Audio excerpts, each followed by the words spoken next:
So as I was traveling in Korea eating barbecue and all the squirmy octopus legs,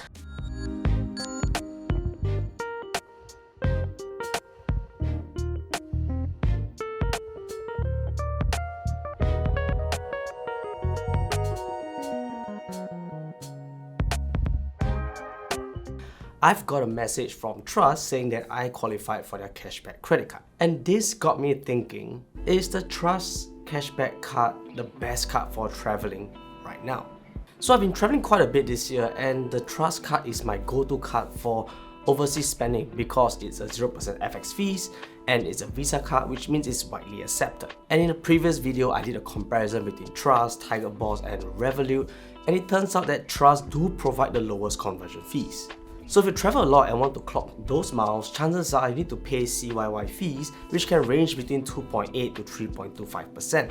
And since I'm not a miles person, it makes no sense for me or to me to pay for CYY fees to get miles, although you get higher miles per dollar, or in my case, I get no miles at all. So as I travel more this year, I'm starting to get more inclined to getting cashback over miles for the mere fact that I don't want to constantly think which card I should use, have I hit my minimum spend, which card has the highest miles from whatever category of spend. And what I really want is a card that works and gives me cashback to offset my spending and help me save some money. So now let's talk about the features of the new Trust Cashback Credit Card. So the Trust Cashback Credit Card works similar to a UOB Lady Card, where you can tag a category to a quarter and you get up to 15% in cashback for that particular quarter. So right now there are 6 categories available, which is dining, shopping, travel, wellness, transport and entertainment. And if these categories are not clear enough, here are some examples for you. So if you're going for the dining category, you will spend at places like McDonald's, Panda, Starbucks, Subway, KFC, etc. If you are a shopping kind of person, then things like Shopee, Lazada, Taobao, Uniqlo, Nike, Cotton On, those kind of stuff. And if you're into travel, these are things like Agoda, Singapore Airlines, Trip.com, AirAsia, Resort World Cruises, Shangri-La Hotels and Resorts. And if you're into wellness for that particular quarter, look at things like Guardian, Watsons, Unity, Fitness First, Body Shop and Estee Lauder. But if you tag it into a category called transport, these will include things like your Grab, your ride-hailing, your public transportation, your co-share driving, your petrol and your parking. And lastly, most of us will probably want to put into entertainment because these are things like bars, movies, music stores, streaming services, so things like Zook, Disney Plus, Golden Village, etc. So with the Trust Cashback Credit Card, you can pick a certain category for that particular quarter and you get the cashback regardless of online or offline spending and regardless of local or foreign spends.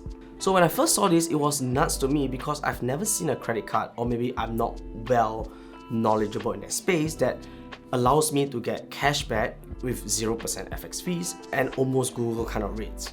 But now let's talk about the cashback portion, because there are 2 types of cashback that comes with the cashback card. So the first portion of it is what we talked about, which is the 15% for that particular category that you pick. Very simple to understand, but we'll go into the details later. And there's a second part of the cashback, which is for other spends that is outside of those categories that you pick.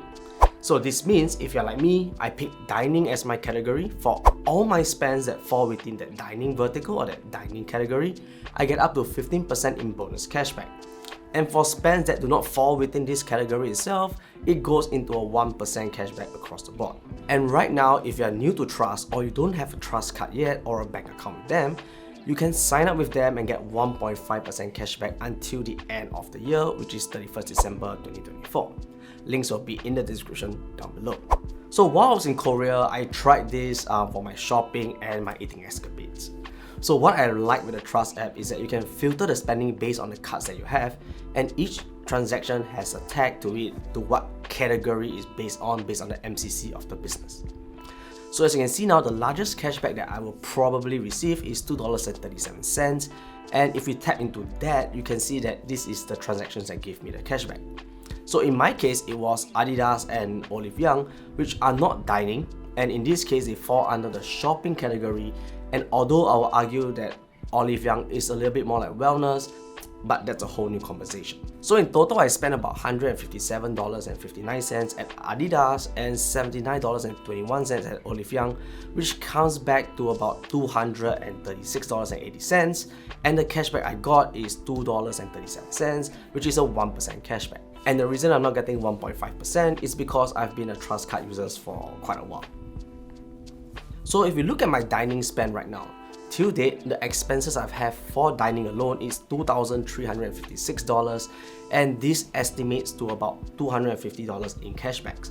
So this might seem pretty low than the 15%, is because there is a cap of $250 if you spend $2,000 a month in a quarter. So while this cashback all looks so good, there are some caveats to it. So the 15% bonus cashback sounds really nice on paper, but a caveat tied to it is that is the maximum I can get, which is 15%. So for this quarterly bonus cashback, you need to spend a minimum of $2,000 per month across all cards for a consecutive 3 months to get a 15% cashback, which is capped at $250. So on the Trust website, there is a simulation that you can try and play around to see how things can work out. So if you look at their example, if you're spending $500 a month, which I think is pretty reasonable for a working adult, you can look to get about 5.8% effective cashback rate. While this looks attractive, there are some conditions like bumping patrols with vouchers, spending with our preferred partners, and etc. So I won't say it's false advertising, but there are quite some requirements to fulfill to kind of hit that maximum tier. So if you look at the median, which is $1,000 spending a month for 3 months, the quarterly cashback is something like 7.3%, which is still very, very high.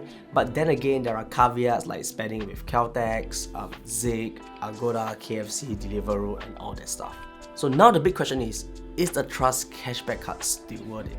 So in my case, I do travel quite a bit, and to be honest, having the chance to get cashback as you spend overseas with 0% forex fees is super attractive perk to have. And between using my regular link point card versus the cashback card, I would prefer the cashback, earn back some money while I travel overseas and I enjoy my food. However, if you do not travel as much or you don't like traveling, having this card might not be the most useful thing in your wallet. But if you do have that occasional trip to our neighboring country for like salon treatments, massages, or even just supper, having this card in your phone or the wallet could be a nifty trick to whip out. So if you're looking to sign up and test out the card, there are links in the description down below where you can get your card for free. And if you are new to Trust, you get a 1.5% instant cashback until the 31st of December 2024, which is super amazing. And at the same time, you also get a scratch card chance, which means you get to earn up to $1,000 in instant cashback. So this brings us to the end of today's video. I hope you guys learned something new. I'd like to know your thoughts about the Trust card. Do you want to sign up for the cashback card, or are you happy with the link point card? Do you like it? Do you not like it? Let me know in the comments down below. And as always, stay safe, invest safe, and I'll see you guys in the next one.